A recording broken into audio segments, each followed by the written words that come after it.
உதயநிதி ஸ்டாலின் பிறந்த நாளை முன்னிட்டு 47 குழந்தைகளுக்கு அமைச்சர் மா. சுப்பிரமணியன் தங்க மோதிரம் அணிவித்தார். மேலும் குழந்தைகளுக்கான ஊட்டச்சத்து மற்றும் ஆடை, பழவகைகள் உள்ளிட்ட தொகுப்புகளை வழங்கினார். தமிழ்நாடு துணை முதலமைச்சர் உதயநிதி ஸ்டாலின் பிறந்த நாளை கொண்டாடும் வகையில் நவம்பர் 27ஆம் தேதி முதல் டிசம்பர் 27ஆம் தேதி வரை மேடவாக்கம் அரசு மருத்துவமனையில் பிறந்த குழந்தைகளுக்கு தங்க மோதிரம் அணிவிப்பு நிகழ்ச்சி நடைபெற்றது.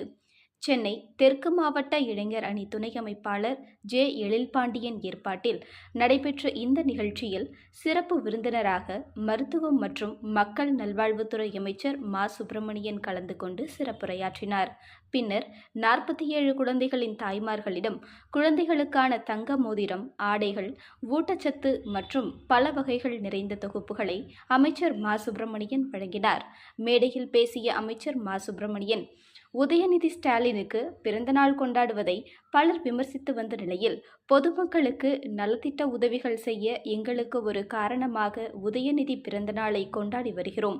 அரசு மருத்துவமனையில் நடைபெறும் இந்த விழாவில் கட்சி கொடி வண்ணத்தில் பலூன் அமைத்ததை பார்த்த அமைச்சர் மேடையில் பேசியபடியே உடனே அதை அகற்ற சொல்ல கட்சி நிர்வாகிகளும் அமைச்சர் உத்தரவின் பேரில் கண்ணிமைக்கும் நேரத்தில் உடனே அகற்றினர். இதில் சோழிங்கநல்லூர் சட்டமன்ற உறுப்பினர் எஸ். அரவிந்த் ரமேஷ், ஒன்றிய கழக செயலாளர் கோவிலம்பாக்கம் ஜி. வெங்கடேசன் மற்றும் மாவட்ட, ஒன்றிய, பகுதி ஊராட்சி மற்றும் அனைத்து அணி நிர்வாகிகளும் தொண்டர்களும் திரளாக கலந்து கொண்டனர்.